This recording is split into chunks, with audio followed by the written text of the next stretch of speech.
মুনাজাত করি আল্লাহ পাক যেন আমাদেরকে আরেকবার তৌফিক দান করে বাংলাদেশের এই গণতন্ত্রহীন সরকারের বিরুদ্ধে লড়াই করতে পারে। প্রিয় ভাই বোনেরা, আমার সামনে বামের ডানে যারা আছেন, 28 তারিখের পর অনেককে চিনেছি, অনেককে জেনেছি।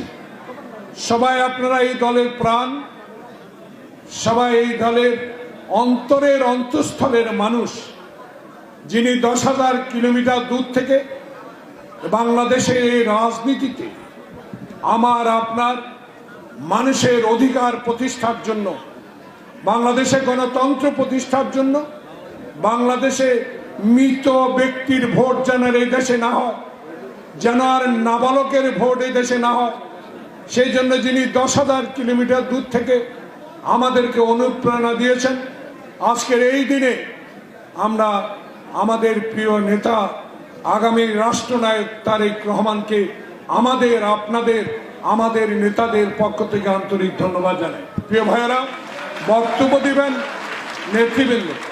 আমি একজন রাজনৈতিক কর্মী হিসাবে যার অবদানে, যার আদর্শের গড়া এই দলে, যেই নেত্রীর আদর্শ আপোষহীনতার কারণে ধানের শীষ নিয়ে আমি 5 বার পার্লামেন্টে যাওয়ার সৌভাগ্য হয়েছে, যার স্বাধীনতার ঘোষণার সময় আমি এই দল করতাম না, আমি তখন 23 বছরের একজন যুবক ঢাকা বিশ্ববিদ্যালয়ে, সেই স্বাধীনতার ঘোষক শহীদ জিয়ার আদর্শের প্রতি সম্মান দিয়ে এই দলে এসেছি। এই দলে আমি দেওয়ার এখনো কিছুই দিতে পারি নাই।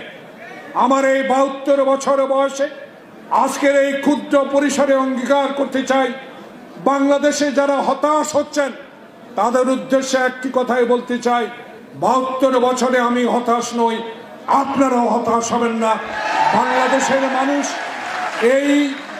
এই শিশু ভোটের নির্বাচন 2014 যারা অটো পাস করে সরকার পরিচালনা করেছে, 2018-তে যারা রাতের ভোটে সরকার পরিচালনা করছে, 2024 সালে এই দামি ভোটের সরকার কোনোদিনও বাংলাদেশে শহীদ জিয়ার এই কর্মীর সামনে টিকে থাকবে না, থাকতে পারে না।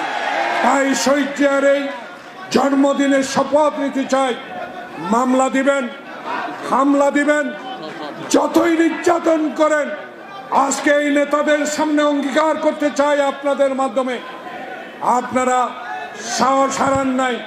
আমি দেখেছি আপনারা মিছিল করেছেন, আপনারা লিফলেট বিলি করেছেন, আপনারা এই সরকারের বিরুদ্ধে কথা বলেছেন।